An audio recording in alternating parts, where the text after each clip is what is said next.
Keep it on the phones here. I want to bring Lani Tamondong on from the Giving Tree. Lani, good morning. Hi, good morning, sir. Hi, good morning. Good morning, Steve. Hi. Let's just get right into it. So the guidance came out over the weekend that daycares were going to be allowed to open, and I was actually so happy for you guys. And we had congratulated some people yesterday. We had Holly on about Guam Women's Chamber of Commerce pushing for this issue, and we know that you had been working on your guidelines to reopen, but in talking to you when I answered the phone this weekend, there was a little bit of a curveball. So can you just take us back to the beginning, if you will, and tell us where you were when these new guidelines came out applicable to the child care centers over the weekend? Okay, so it was kind of funny, or it wasn't funny. I actually heard from the news that we were able to open. Hello? Yeah, Am I still here? Yeah, go ahead. Okay. Yeah. And so when I was reading it, I was like, what? Because we had been working on our guidelines, and we had been working with the Physicians Advisory Council that we had formed a subcommittee, and we were working with some physicians on creating these guidelines that looked good to them, and they were supposed to present to the governor today. So when we got the word on Sunday that we were able to open on Monday, we're like, how did that happen?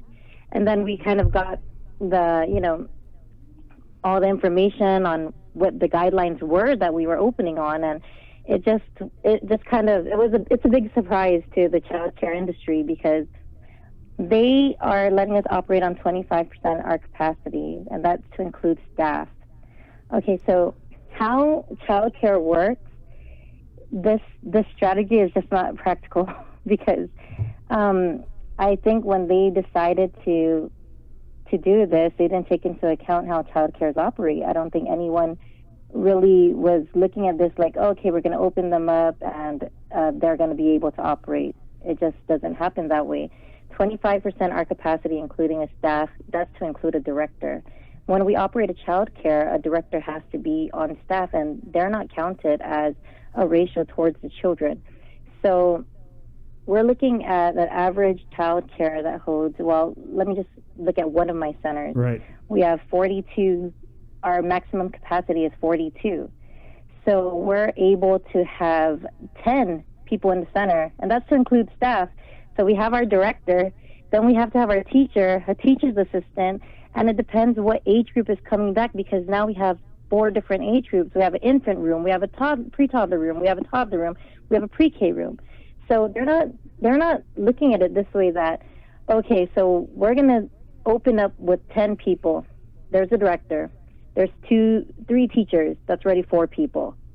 Okay, so and then we need a teacher's assistant or a floater because now we have all these guidelines in place where we're not supposed to be mixing rooms. We need to try to keep everyone in the same room. So we need a helper in each room.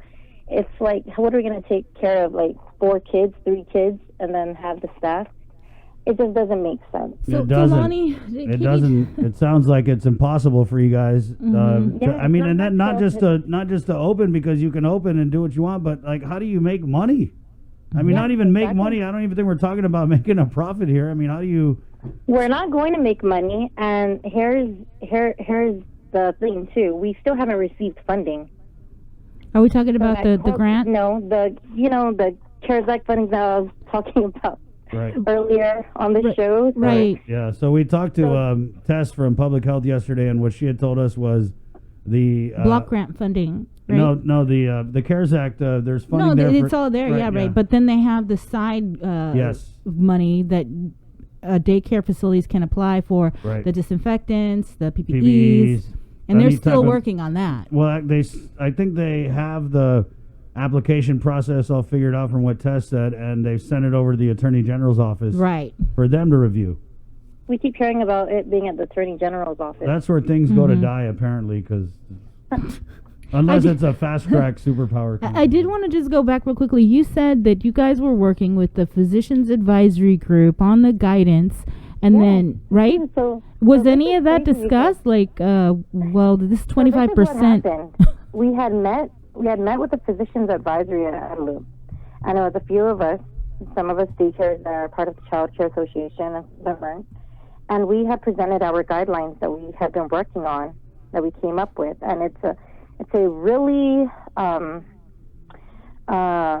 it was a process because we had to really look at everything, all the recommendations, and we didn't have any guidelines to go by. So,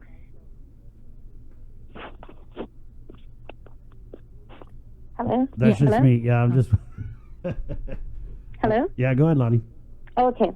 So we were working with the Physicians Advisory Council, and we had presented our guidelines, which they thought was pretty good, and they're basing it kind of off how the Japanese school would be reopening for summer.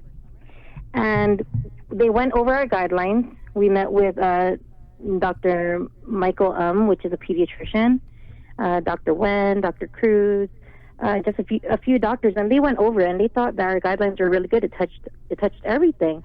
And they had also recommended that children do not wear face masks and that the staff would. So we went with that. But now these new guidelines that was just, it really looked like it was just like, off the internet, not much thought put into it. They're saying that the children, over 2 would have to wear face masks. They're saying that there's only 25% of our capacity to include staff. It's just a lot of it just doesn't, it's not feasible, and it's just not practical for small businesses or child care. Right. That it's just was the guidance that you had presented and were working on, was that in conformance with the CDC guidelines? Yes.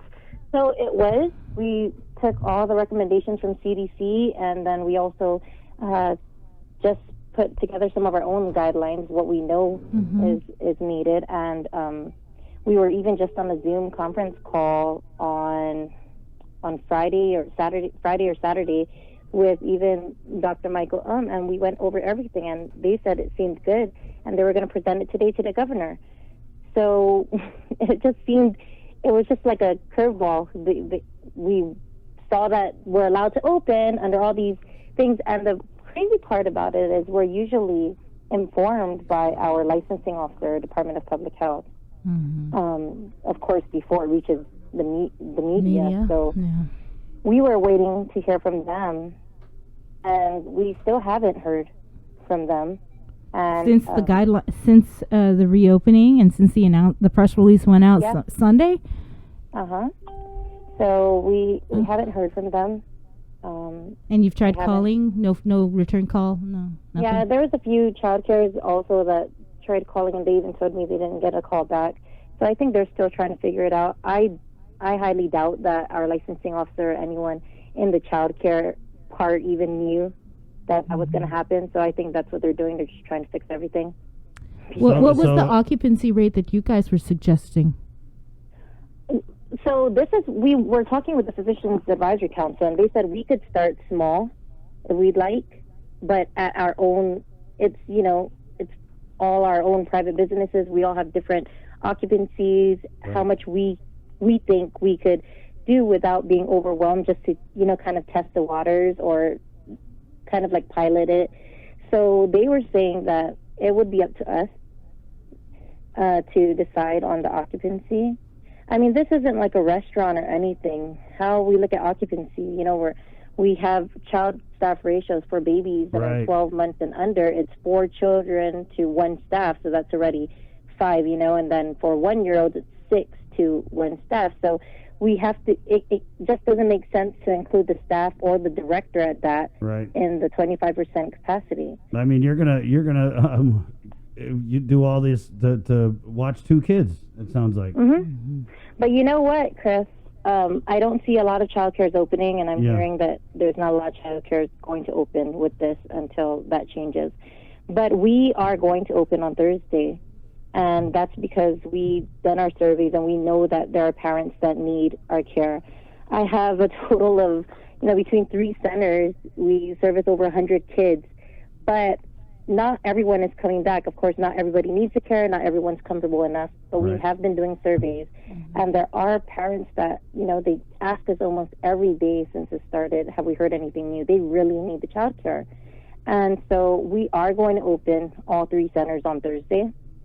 I'm hoping that, speaking to you guys can find out some answers, and we can possibly change that 25% capacity. I mean, it does change a lot because since this whole thing has started, I haven't laid off any employee. I've been paying them even when they weren't even coming to work. But since they allowed us, since the last talk show, and they allowed us to go in and clean, my staff has been in there since then. And so the place is spick and span. Everything is sanitized. There's nothing more for us to do.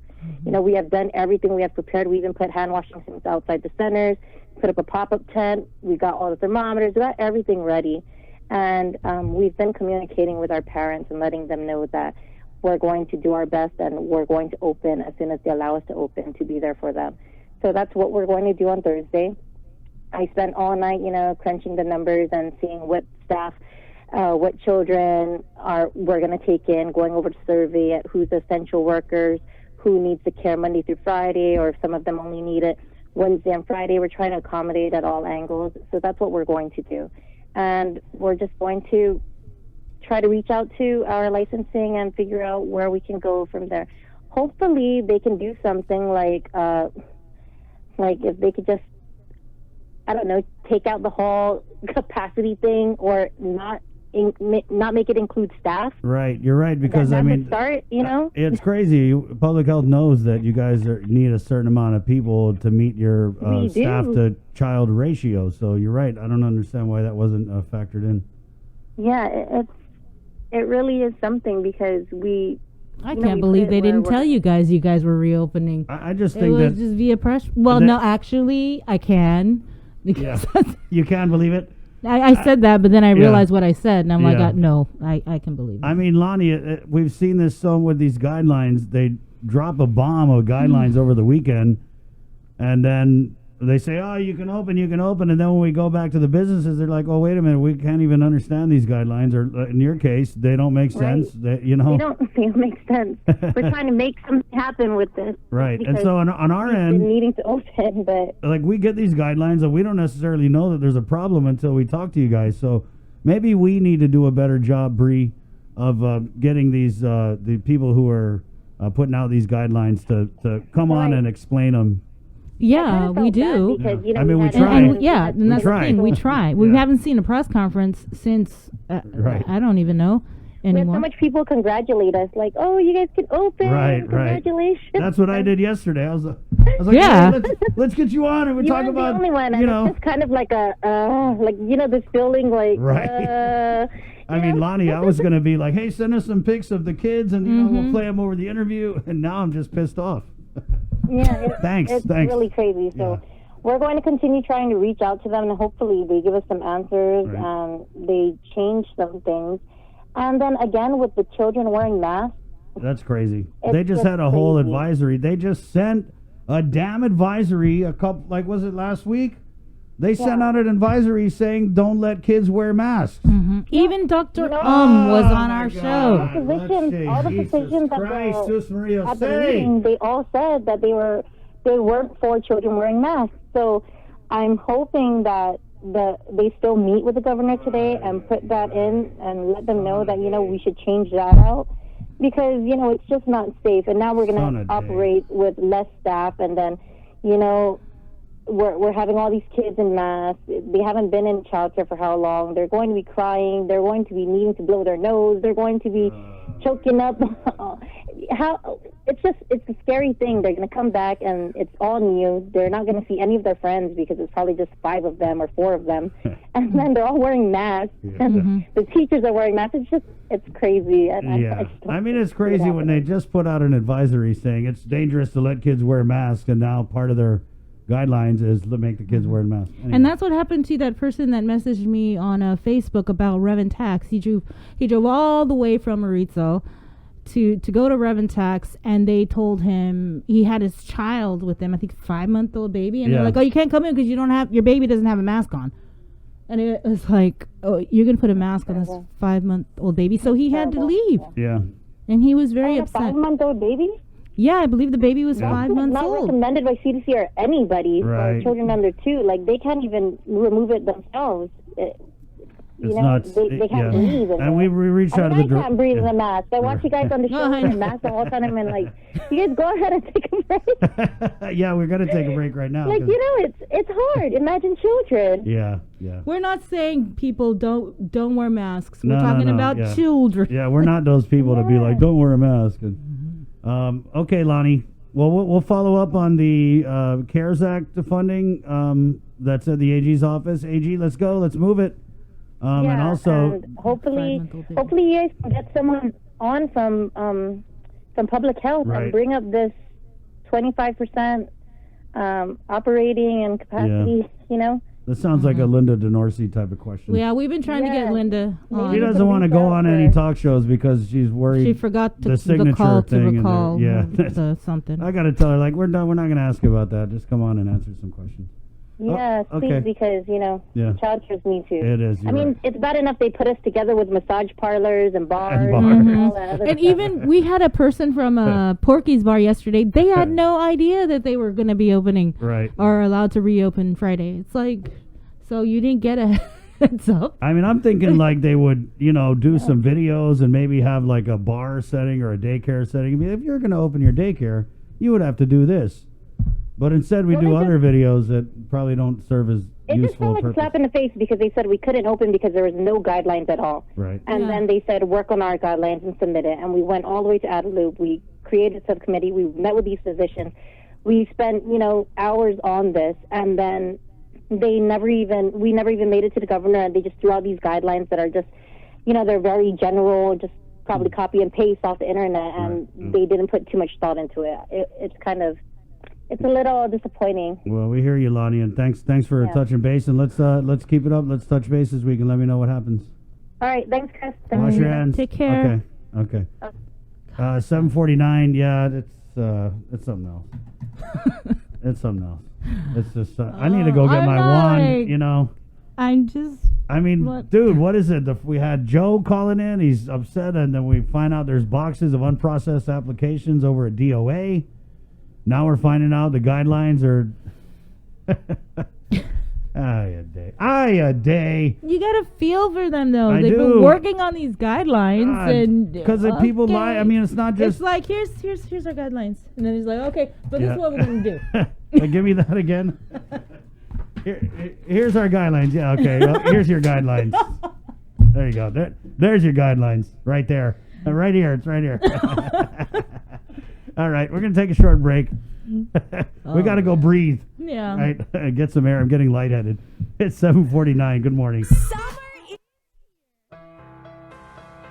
Half a day.